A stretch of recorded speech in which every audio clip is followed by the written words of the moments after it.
Ukraine. I'm sure you've heard about Ukraine and Russia. They woke up on the 24th of February and they had been hit like a thunderbolt. I've been joined by the Honorary Consul of Ghana to the Ukraine, His Excellency Dr. Albert Kitcher. Doc, thank you very much for your time, His Excellency. Good morning. Good morning. Good morning. How is Ukraine this morning? Well, the war continues, and this time when we ask the question how, we say the war is on, but we are fighting back. How did you receive the news of the Russian intrusion? Well, it came with a shock because nobody was expecting that on the 24th of February. And we woke up to shellings and bombings of several cities at the same time in the country. So we received it with great shock, and it was like waking up from a dream. Now, again, then the question comes, for the Ghanaian community who were there, you have spoken from the diplomatic point of view, but for them, were you getting the calls? Were they flowing in? What were they saying? Well, you know, in the initial stages, everybody was trying to ascertain what has happened. So the Ghanaian community, people started calling each other, finding out, did you hear any sound? Did you hear anything? And then on the TV, it was confirmed. So we all got to know that really there is an emergency at hand. Now, what steps did you take from where you sit as the Honorary Consul to the Ukraine on behalf of the Republic of Ghana? Well, I would like to say, but let me pause and just add on to the happy birthday wishes to Brigadier General I.B. Kote, right, and also a man that is family to me as well. So happy birthday to you, right, Brigadier General, and God bless you today. Right. Well, on evacuations, as you know, it's one of the delicate operations in crisis environment, and therefore we immediately were faced with the task of providing immediate life-saving interventions to our nationals and make sure that we get people out of imminent danger. So the first step was to make sure we have something in place. And I would say that at the background of what happened in 2014, to some extent, we had some ideas of what the first steps should be. Logistics and the whole evacuation process, how did you marshal the resources? I'm interested because, again, for a country that has been hit, your resources would definitely be impacted and will be limited. What was your plan? Well, logistics were not 100%. The first thing we had was our knowledge, our contacts, and then we started acting. We informed the Ghana mission that is accredited to Ukraine, which is the Bern mission, and eventually the mission in Ankara was also coming on board. So they were all informed, and we were later assured of support from government, but we rallied our resources that we have there in the area of manpower, ideas, checking what is happening on the ground, and then where finances came in, we also were able to put up something in connection with also what the government promised to be supporting us. What numbers are we looking at in terms of the people who came to you for evacuation? How many numbers? Well, I would say that in our list of Ghanaians, we have about 1,125. That is official information that we had, which included students and then non-students. But definitely there are people who we did not know. So we were having an idea of about 1,400 people to be evacuated. But after we have finished the whole evacuation, it was about 1,125, if I'm not mistaken. The numbers could change a little bit, but in my records, these are the numbers that I have of Ghanaians that were evacuated. Of course, some also ran for their life on their own. So we're still collating to know exactly how many people in total. But those who came through our outfit is the number that I've quoted, 1,125 to the best of my knowledge. And there are some who also refused flatly to come. Why was that? Well, that could have to do with a few things. One glaring case that I know of is based on the advice of a parent.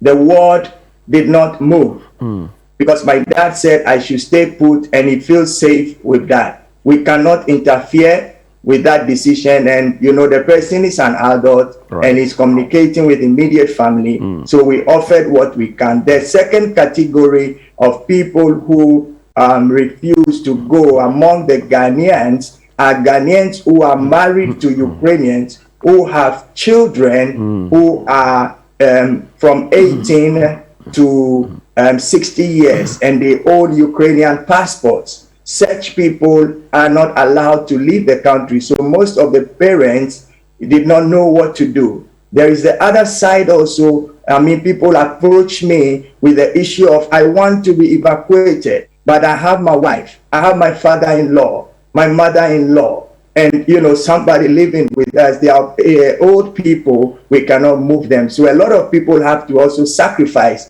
and they are still in that same situation as we speak right now, and just praying that God keeps them alive. But there's also the twist from some of the students we spoke to earlier about continuity for their education.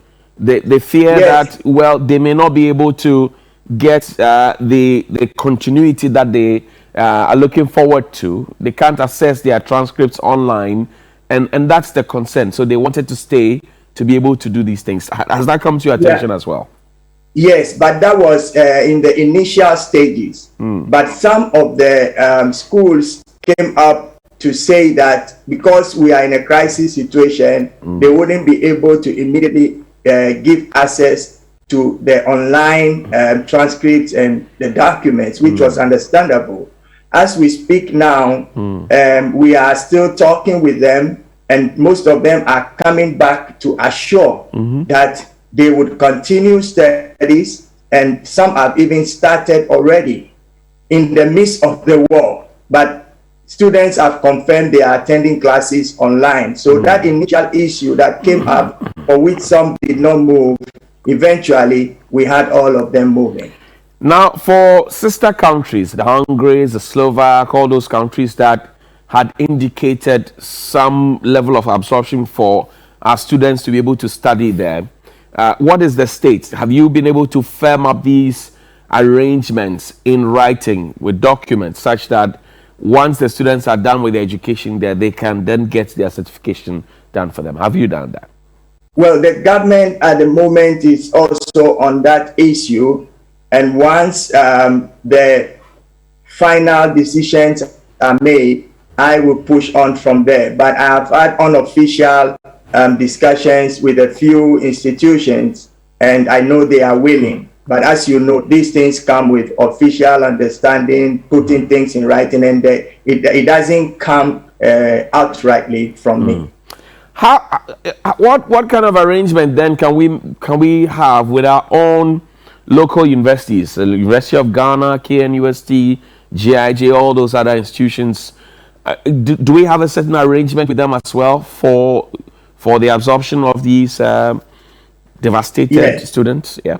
Yes, I know some of our institutions are willing and ready to absorb them in, but I'm sure it still has to do with assessing what people are coming with and how to properly integrate them. Especially when we think of the specialties, like medicine, like the engineering and everything, curriculums may not be the same worldwide. So somebody may be coming and he may not fit right into a place, but negotiations and agreements have been reached, and I know that like KNUST would have something to offer, and other institutions as well. For those who have refused to come, or like as you explained, they have some level of consanguine situation, they've been married and all of that, what kind of support are we giving to them locally?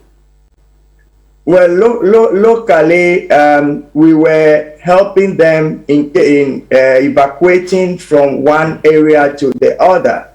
There are over 30 people that we had to move from where they were because it was dangerous to different places of safety. But in the scenario that we had, There is no certain place like, okay, today, let me use the Ghana terrain so that you might understand. Maybe it's safe in Tema to live there right now. But by evening, Tema is becoming an hotspot. So we need to keep moving them on further west, further towards the borders. And that is what we were able to do. I should also mention that there is also the category of people who have very serious investments in the country, and therefore it was not easy for them to leave. What lessons have we learned? This came unannounced, or did you see it coming? First of all, did you see this coming? Well, I did not see it coming in the magnitude of which it is happening right now. But if you know the history and what has happened over the years, there was always the tendency of conflict, especially around the eastern borders. So we have had that always at the back of our mind. But there are so many lessons that we have learned in this time. And one of the things is that we must always have a plan.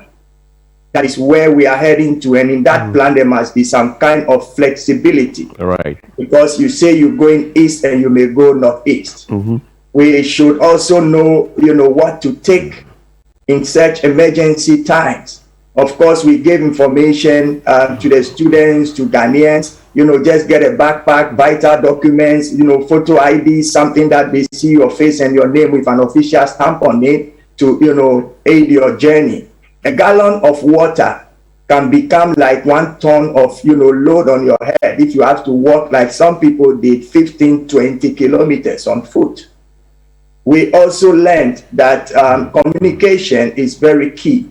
We started off with just local communication, and I must also pause to say sorry because I know you were trying to get my attention for some time, but I couldn't give you that attention because we were in the hotspot. Now I can talk more about this.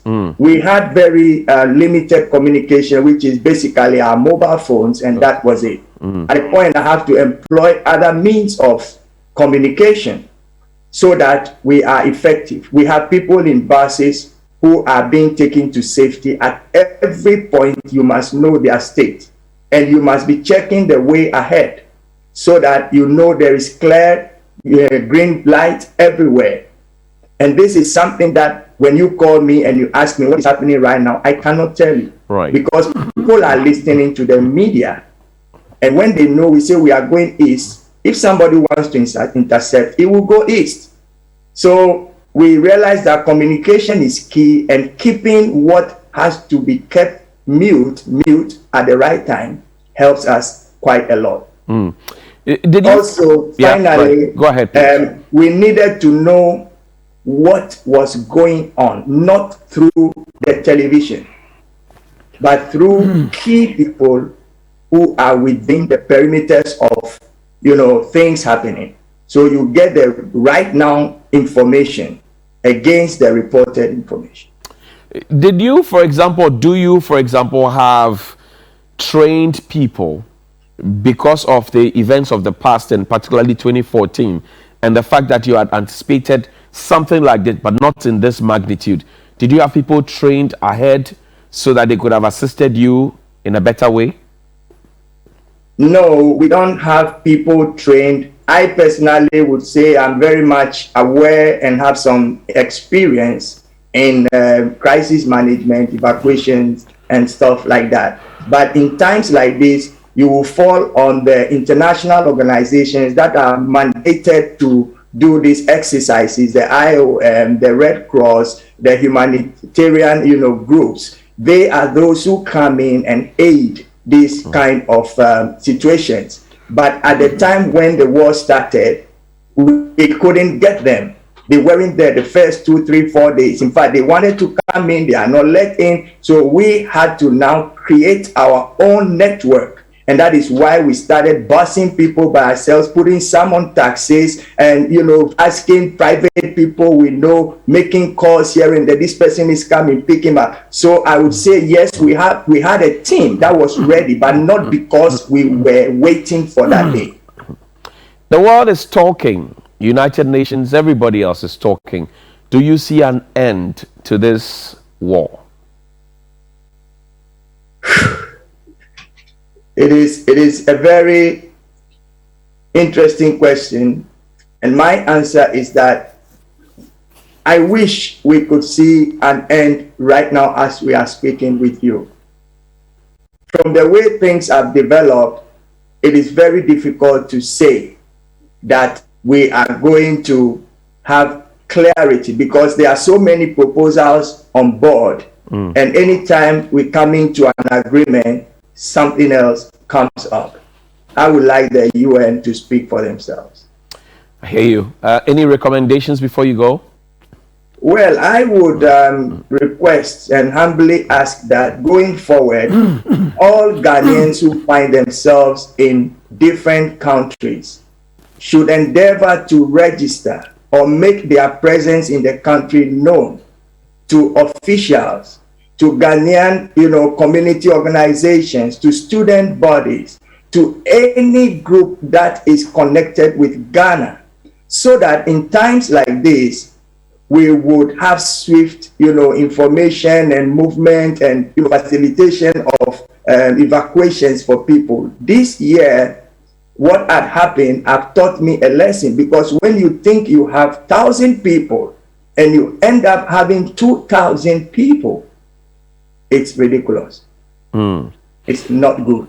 And also, I want to ask that Ghanaians should not be afraid to let people know where they are. We don't expect you to give us every information about yourself. And we should also make it, if possible, mandatory for citizens of Ghana who travel to different places to register. I know some countries have their citizens, once you get there, you must register with the embassy or with the authorities that are taking care of people in the country. So, I know a country, for instance, that during this, I already mentioned for obvious reasons, during this evacuation time, they even knew where their citizens were living in the city of Kiev and all other cities in Ukraine.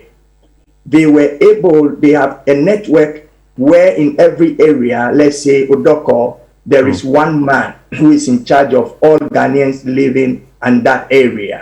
So in case of any problem, Mr. A calls B, B calls C, C calls D, and then once you get the loop, everybody has been informed. And these are things that going forward, I would highly recommend that we have on board. I must say that myself, the Ghanaian community, the students union, that is the NUGS, and then leaders of Ghanaians in different cities of Ukraine, we had that kind of network. So the students were taking care of issues that were concerning the students. Of course, we were connecting together where I need to call somebody, make some arrangements and all that. We did it. So we worked as a team, and that brought us great success. Going forward, I really would like that we make sure we are known where we are. Thank you very much, and for all the work that you have done. Not to be said, Ali, not for yourself, but for all others. Grateful that you could join us this morning.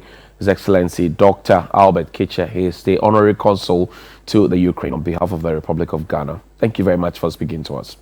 And also, thank you very much, and I want to wish you all the best in your work. Thank you. And I thank you for your patience. And one thing I've also known is that when I said, please, now I cannot speak, but get back to me later, you got back to me. So viewers and people hearing, I think this station is really following up on what they promised. Thank you so much. Many people have not come back, and it looks like once the Ghanaians have been evacuated, then we don't have any business to do again. That is also very, very bad. And I must also say that we didn't evacuate only Ghanaians, because my phone number went viral, and the whole world was calling me. We were able to help hundreds and hundreds of other nationalities. Those informations, we might bring them back at a better time. Thank you so much. Right. Thank you very much.